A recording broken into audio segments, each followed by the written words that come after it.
என் இனிய நல்உறவின் உறவுகளே, நாம் இன்று 18/8/25 இருக்கின்றோம். தூய ஆவியானவர் நமக்குள் இருந்து நம்மோடு நம் காரியங்களை இருந்து நம்மை வழிநடத்தி கற்றுத்தந்து நம்மை அரவணைத்து வருகிறார். அன்னை மரியா என்றும் நமக்காக இறைவனிடம் பரிந்து பேசி நம் தேவைகளை பெற்று தருகிறார்.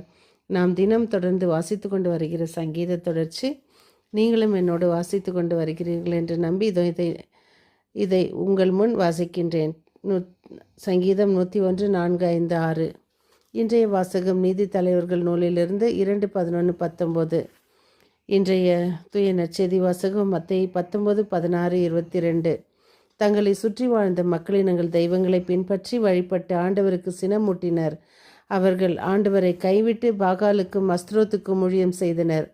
இஸ்ரேலின் மேல் ஆண்டவரின் கோபக்கனல் கனற்றது. எனவே அவர் கொள்ளையடிப்போரிடம் அவர்களை ஒப்படைக்க அவர்களும் அவர்களை கொள்ளையடித்தனர். அவர்களை சூழ்ந்திருந்த எதிரிகளிடம் ஆண்டவர் அவர்களை விற்றார். அதனால் அவர்கள் எதிரிகளின் முன் அவர்களால் எதிர்த்து நிற்க இயலாமல் போயிற்று.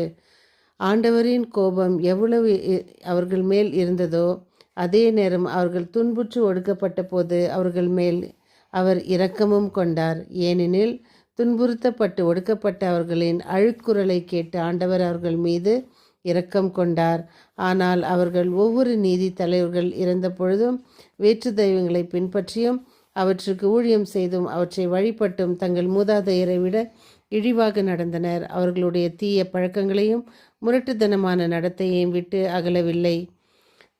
இன்றைய தூய நற்செய்தி வாசகத்தின்படி சொத்தை பகிர்ந்தல் வருத்தம் குறையும். உடைமைகளை விற்று ஏழைகளுக்கு கொடுக்க சொன்னதால் வருத்தப்பட்டார் அந்த இளைஞர். ஏனெனில் அவருக்கு ஏராளமாக சொத்து இருந்தது. விவிலியத்தின் பார்வையில் சொத்து ஒரு எதிர்மறை மதிப்பீடாகவே இருக்கின்றது. சொத்து உயிருக்கு ஆபத்து. இயேசு சொன்ன கொடிய குத்தகைக்காரர் உவமையில் வரும் திராட்சை தோட்ட தொழிலாளர் சொத்துக்கு உரியவனான மகனை கொன்றார்கள். சொத்து ஒழுக்கத்துக்கு ஆபத்தானது. காணாமற் போன மகன் உவமையில் இளைய மகன் விலை மகளிரோடு சேர்ந்து சொத்துக்களை அழித்தான். லூகாஸ் 15:30. சொத்து உயிர் காக்க முடியாது. இரத்த போக்கினால் வருந்திய பெண் தன் சொத்து முழுவதையும் மருத்துவரிடம் செலவழித்தும் குணம் பெறவில்லை. லூகாஸ் 8:43. எனவே சொத்துக்களால் நன்மை எதுவுமில்லை. உன் சொத்து எல்லாம் கொடுத்தாயினும் மெய் உணர்வை தேடி பெறு.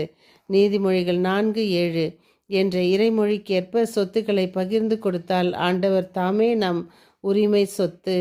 திருப்பாடல்கள் 16:5 என்பது நம் அனுபவமாக மாறும். ஒரு பெரிய பணக்காரர் ஒரு ஹோட்டலுக்கு போய் அங்கு சாப்பிட்டு கொண்டிருக்கிறார். ஒருவர் ஆர்டர் செய்த ஃபுட் வரவில்லை என்று இன்னொரு பக்கம் அவர் ஓடி வந்து அந்த இவரை அதிகமாக கூச்சல் போடுகிறார். ஏன் எனக்கு நீங்கள் சரியான நேரத்துக்கு உணவு பார்சல் நான் உங்களிடம் கேட்டேன், தரவில்லை. நான் நினைத்தால் இந்த ஹோட்டலையே வாங்குவேன் என்று. ஆனால் அந்த ஹோட்டலின் ஒருவர் சாப்பிட்டு கொண்டிருந்தவர் எழுந்து வந்து, நீ இந்த ஹோட்டலை வாங்குவியா? அது முடியவே முடியாது. முதலில் அவரிடம் மிக பொறுமையாக பேசுகிறார். அப்பா, வேலைக்காரர்கள் குறைவு, நீங்கள் கொஞ்சம் அட்ஜஸ்ட் பண்ணிக்கோங்க, அவங்க பண்ணி தருவாங்கன்னு, பேக் பண்ணிகிட்ருக்காங்க, தருவாங்கன்னு. ஆனாலும் இவருடைய அந்த மதிப்பை காட்ட, தன்னுடைய பண திமிரை காட்ட, நான் மனசு வைத்தால் எங்கள் அப்பா எவ்வளோ பெரிய ஆள் தெரியுமா, நான் இந்த ஹோட்டலே வாங்குவேன்னு.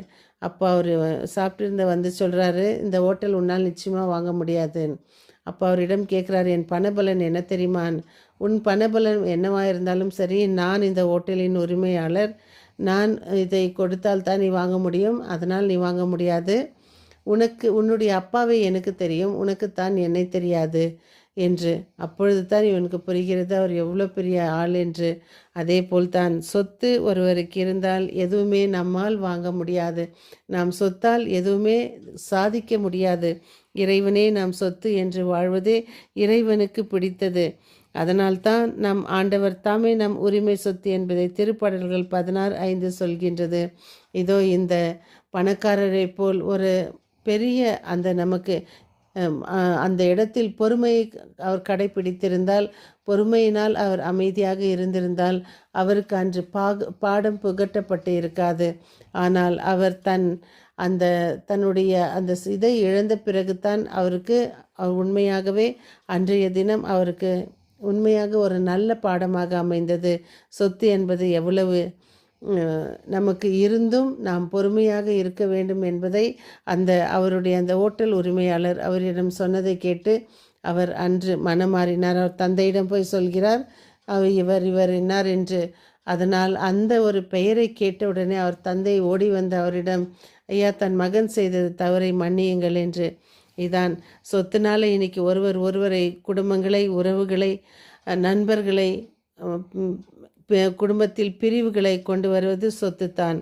அதனால்தான் அந்த இளைஞனிடம் இயேசு சொன்னார், உன்னிடம் இருப்பதெல்லாம் போய் விற்றுவிடு என்று.